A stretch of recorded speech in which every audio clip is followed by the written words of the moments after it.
Okay, folks, sorry I'm not there today, but I have your video lesson here for you today and your tasks for you to complete.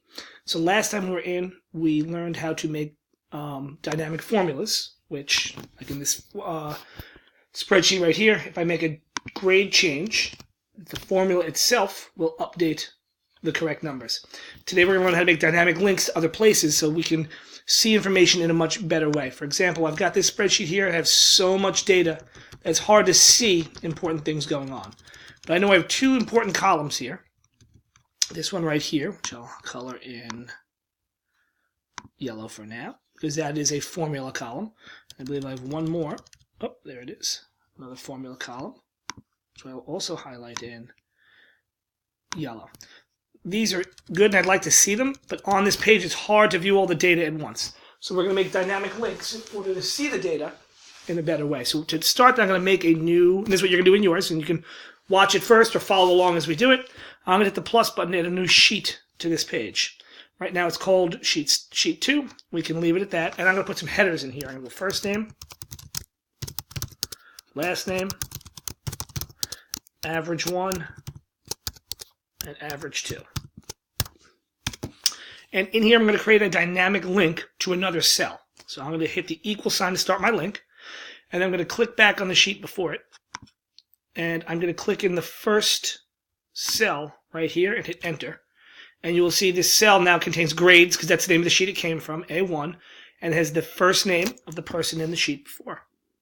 So I'm going to go over to last name, and I'll do the same thing, equals, click on grades. That box kind of covers it up, but it's hiding underneath there, and I'll hit enter.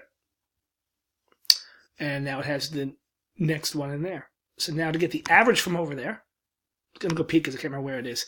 It's in row K. So I'm going to hit equal. I'll go click on the other cell. I'll click on K1.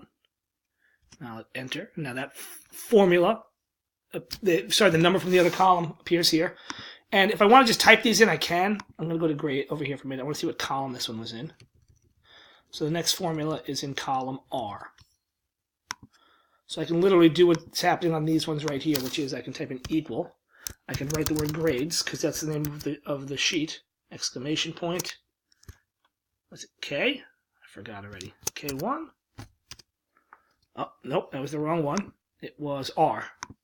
So I'll come back into here. You don't have to do it this way. You can copy and paste. You can hit the equal sign and go click on it each time. But R1.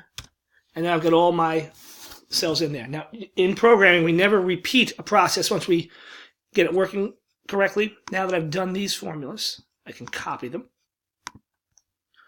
And I can paste them into all these boxes. I'll go farther than I need to, but edit, paste. And there's all the data from the other one, and I can see it here. But the important thing about this is it's not static. It's called dynamic because it means it can change at any time.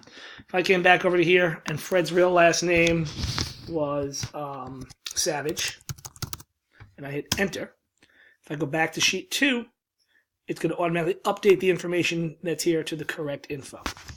So you're going to create, in your spreadsheet, you're going to do this same information with these 4 columns. When you're done, you're going to click on the comment button, and you're going to add a comment to it, like added the new sheet, added the dynamic sheet. Let's go dynamic. And send me that comment, and then I'll get it, and I'll know you've completed the task for today. Okay. Good luck, everyone. Take care.